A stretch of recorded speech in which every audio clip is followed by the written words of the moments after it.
Of the day of questioning of GRD, who was a Hunt Sab, London Greenpeace activist involved with Reclaim the Streets and numerous other campaigns, spied on by the undercover police officers Jim Boyling as well as Jason Bishop. It was quite a short questioning. His answers were quite brief. He was very concise. I'm joined by Zoe Young of Campaign Opposing Police Surveillance. What did you make of what we heard from GRD? It was great, really, because it was like the contrast from this morning was absolutely epic, and it was kind of like the two different ends of the Reclaim the Streets movement. You've got this morning we had Roger being erudite and intellectual and kind of having really moved through this long theoretical process of like learning about non-violent direct action and realizing that Reclaim the Streets is a really valuable strategy of being really inclusive, sort of spreading the message about car-free streets, about cycling, about health and sustainability, and escaping the fossil fuel trap, etc. And then this afternoon we had, the usual name GRD. It was just like, just wanted to have a party, sort of thing. And he was just very straight to the point. If they asked him a question and he didn't have anything, he'd just say, well, no, that's not the case. Whereas Roger this morning, he gave us within 3 hours, like basically a whistle-stop tour at double speed of nearly 10 years of social movement history in this country. Whereas this afternoon, it was more like a really raw, immediate experience of just being there, kind of on the front line, making an action happen, coping with all that goes along with that when you're on the streets in a city like London, when you're dealing with the uniformed police as well as the spy cops. I mean, one of the main areas I would say of his questioning this afternoon was around June the 18th, the Carnival Against Capitalism. I would say probably one of the really kind of foremost influential events, personally, in my own activism in the late 90s. I was a 19-year-old teenager at the time, spent the day there. I think he was GRD was one of the drivers of the 4 cars that were used, 2 of them crashing into each other at the either ends of one of the streets where the Reclaim the Streets street party happened on the day of June the 18th. He talks about how it was entirely a plan formulated and explained to him and the other 2 drivers by undercover police officer Jim Boyling, who had bought the cars, had bought 4 pay-as-you-go mobile phones and loaded them up with enough money to be used on the day to coordinate that. He's very clear that as far as he's concerned, he would have never been involved if it hadn't been for Jim Boyling approaching him. Very similar to what we heard just before the break about the action in Ireland, where the Genetic Engineering Network trashed a lab crop, as they call it, an attempt to start genetic modified crops at the time in Ireland. That was entirely his plan, that he really could have withdrawn from it. I mean, just at the end, he was saying, look, 6 people in that vehicle was too many. Initially, it was meant to be Irish activists doing it. It would have been very, very easy for Jim Boyling to have withdrawn himself from that, as Jim Boyling claims that he couldn't possibly have withdrawn himself without being exposed.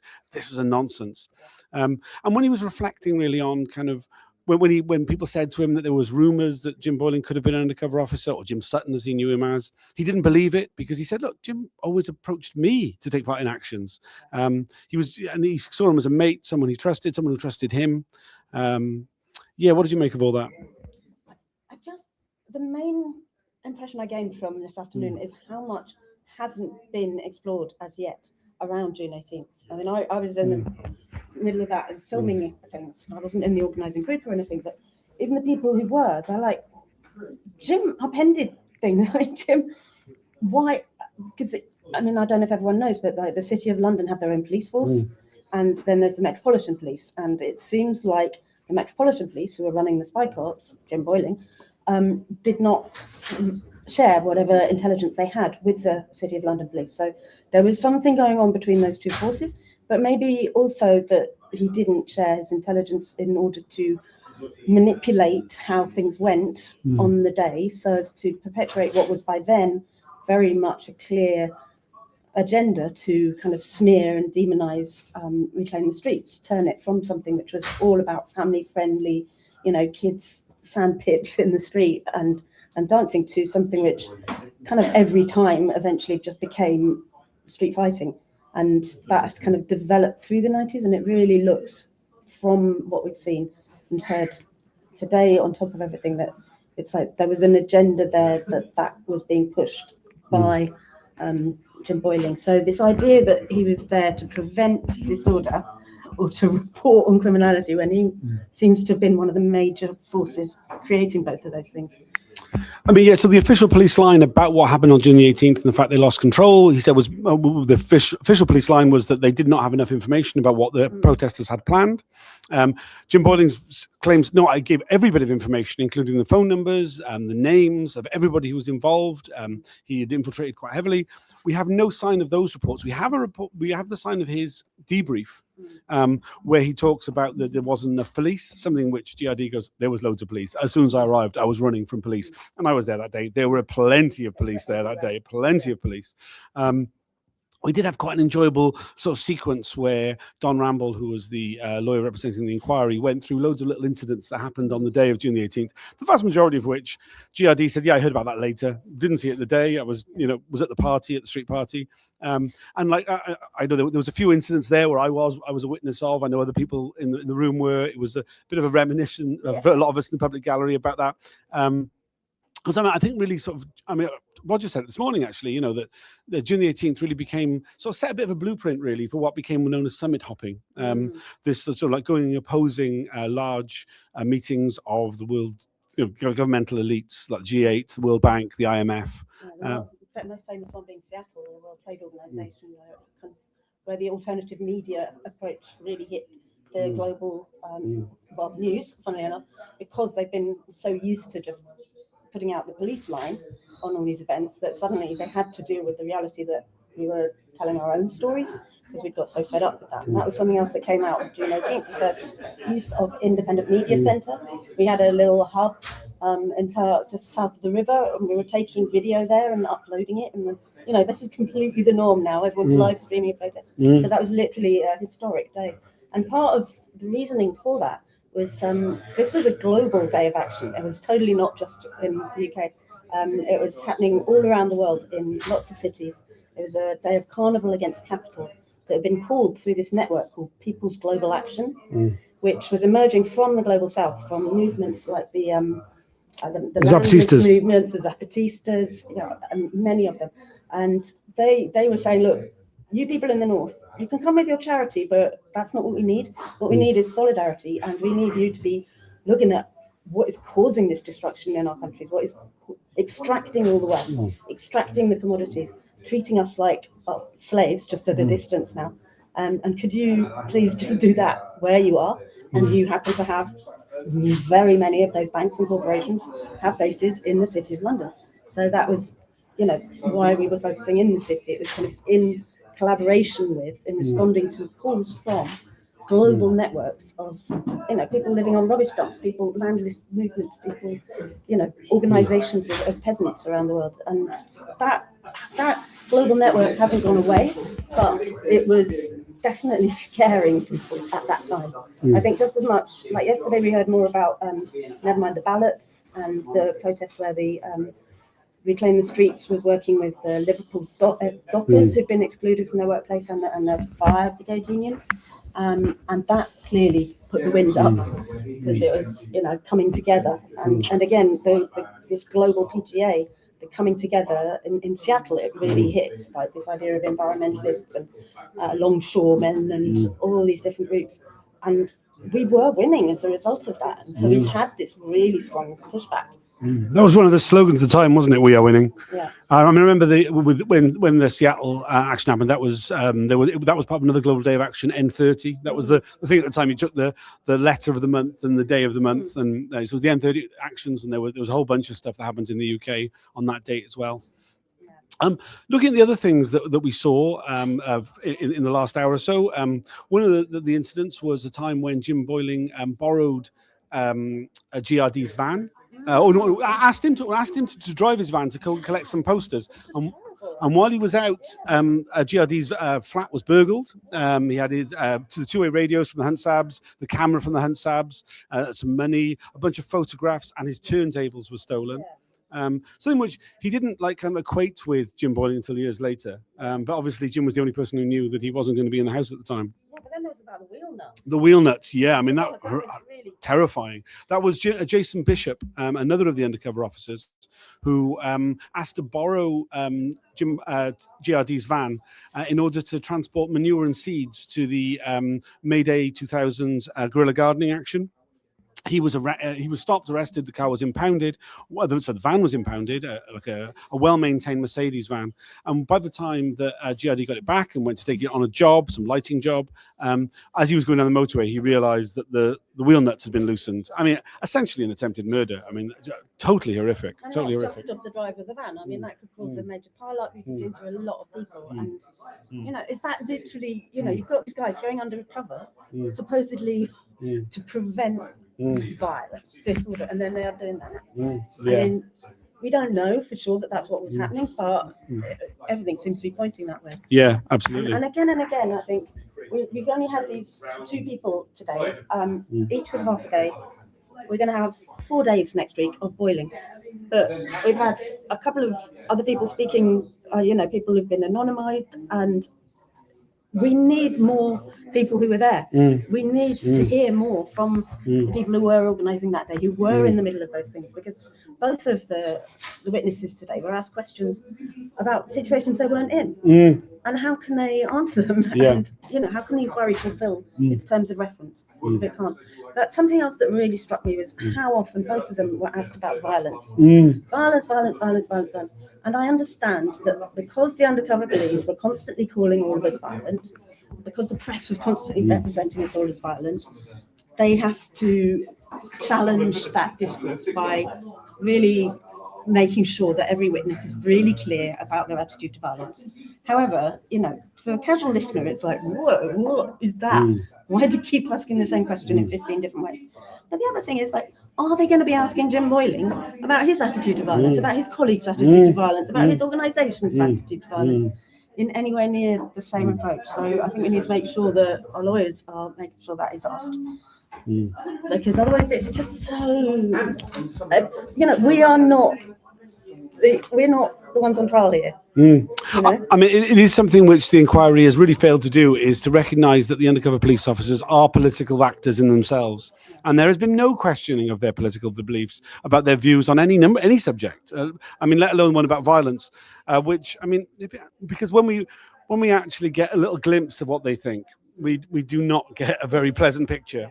We get a very, very deeply misogynistic, violent attitudes to all sorts of things. Yeah, I mean, I think I can almost guarantee there will be no questions towards Jim Boyling about his personal views on violence or anything else. Well, we still have chance to put in small Rule 10s, apparently. That's questions that we as court participants get to put through our lawyers. I'm still only just understanding this myself. Yeah, I've been involved in this. I mean, the thing is with Rule 10s is that they are discretionary on the lawyer who is asking, the counsel of the inquiry who is asking the questions. I don't know who it's going to be. Probably, I would imagine it would be David Barr, KC, who has done most of the undercover officers. They are loath to answer questions of anything that is not simply a response to something that the officer has said during the course of their giving of evidence. So I think it's very unlikely, even if we put it forward, that it would be asked by the counsel to the inquiry. Which is a shame, because that means the inquiry will not fulfil its terms of reference, because we need to get a bigger picture than what they were reporting. It's like they're setting the terms. If everything is just responding to what they've said. Yeah. You know, we are the witnesses. We're the ones who were targeted. We're the ones whose movements were misrepresented. We were the ones whose, you know, our chance to stop climate change before it kicked off was effectively disempowered through a combination of police brutality, media misrepresentation, and subversion of the democratic right to protest and protest by these undercover cops. And brutal repression, let's be very clear about it. Well. Yeah. Bloody repression. Yeah. I've been wondering a lot about why so few people are engaging with this inquiry. And I think it's a weird combination of the people who weren't there don't really get what it was like and will have seen the media over time, which made us all out to be crazy yobs, and people who were there are actually quite traumatized. I mean, there's a lot of that. If you were there, if you were at any of these Reclaim the Streets protests, if you were aware of Jim Boyling as Jim Sutton when he was pretending to be an activist and was in fact an undercover police officer, please engage with what goes on over the next week. Please leave comments. If you'd like to come along, there are plenty of opportunity to attend the hearings if you're able to. If you want to come on these videos, if you come along, it's very easy to. I can assure you, one of the reasons why it's often the same people who are joining me is because nobody else will do it. I'm really trying to get as many different voices as possible. So if you want to come along, if you want to join these videos, you are more than welcome. Please do come along if you can. And it's really easy to come. You just literally turn up. It starts at 10 a.m. You have to bring ID. You come to the International Dispute Resolution Centre in Jackson House, opposite St Paul's Cathedral, behind beautiful sculptures, and just you get patted down and your bag checked, and you come in, and then you can join this. And it's a really good spirit, actually. This is one of the things that I actually love about coming, is just seeing everybody and meeting new people who were there, who've been through this, and who are, we're holding each other, put it like that. Yeah. I don't think there's any of us here who haven't had some degree of trauma around all this. Very true. We were meant to be having Rosa giving evidence tomorrow. She was a woman who was deceived into a long-term intimate relationship by the undercover officer, Jim Boyling. She had 2 children by him. Hers is an incredibly traumatic, disturbing story. For very good reasons, she has decided she can't go forward with giving evidence tomorrow. Hopefully, she'll be back in June to give that evidence. It does mean now that the next time we're at the inquiry will be next week on Monday morning, where we will hear from Jim Boyling himself. He will be questioned over the course of 3 days. It might only be 3, actually. They've set aside 4 days for him. So we won't be hearing from any more activists. There have been written submissions that have been put in that may not have been aired over the last few days, but in terms of activist voices, that is it. We will know. Well, no, I mean, until after Jim Boyling's been on. Sure. The week after Jim Boyling, then we're going to go. Oh, no, We've got a week off. Yes. And then after that, the beginning of the last week in February, isn't it? We start again with Jason Bishop, the undercover police officer who you heard about today. Yeah. That week then, after that week off, once we've had Jason Bishop, we'll be hearing from Donna McLean and Lindsay, both women who were deceived by Carlo Saracchi, who they knew as Carlo Neri. We'll also be hearing from Lois Austin, who gave evidence during the last set of hearings, who was spied on by Carlo Saracchi. After that, we'll be hearing from Guy Taylor, Chris Nyam, and Noel Douglas, MT, Patricia De Silva, all of whom were spied on by the undercover police officers known as Simon Wellings, HM118. After that, we've got Maya, Atif Chowdhury, and Emily Apple, all of whom were spied on by Robert Hastings, the undercover police officer who used the name Rob Harrison. There's a lot more to come in this inquiry, but in terms of the deployment of Jim Boyling, that's all the activists. So if you have anything, if you feel actually this should have been said, that should have been said, please, just because you can't engage directly with the inquiry, there's plenty of opportunity to share this stuff. Please share these videos, share any of the things that you see. There's been a lot of the old contemporaneous reports from the time that have been shared over the last couple of days by the Campaign Opposing Police Surveillance. If you're able to share those, that would be really great. If you've got your own sort of stuff, yeah, please. Get it out, wave it about, tell your stories, get your photos out, share videos. I know that a lot of people think that these inquiries are a whitewash, and to a degree, of course they are. Yeah, absolutely. However, very early on in this process, I attended a sort of academic-run conference about it. Oh, the Crime and Justice one. It was years ago. Yeah. I was there. Yeah. And there was someone from Northern Ireland who said something that's really stayed from the Pat Finucane Centre. Yeah. Saying, don't expect the result you want from this inquiry, but it'll be useful. Some things will come out, and don't expect too much from the one after that. But it's maybe the inquiry after that that will really start getting somewhere. And they've had the experience with the Savile quote, the Bloody Sunday. When was that? 1971 or something. And they only started getting anywhere. In that. Four. I mean, he actually said it was 4 inquiries before you get. Four. Because it was Bloody Sunday 4 where they started getting some useful evidence. Yeah, I'm often reminded of that. I'm often reminded as well of something else that was said that day that came from some of the people who've been involved in covering the Stephen Lawrence inquiry, where they said that the reason why they managed to get the coverage of it out was because they were going out during the breaks at the lunchtime and phoning up the radio phone-ins to say what was happening. And that's the entire reason why I do these videos, because of what I heard at that conference that day. And that's why I do these videos, because radio phone-ins are less of a thing. YouTube's more of a thing. So we're doing it that way now instead. Yeah, and I would say, the mainstream media is really not covering this very much.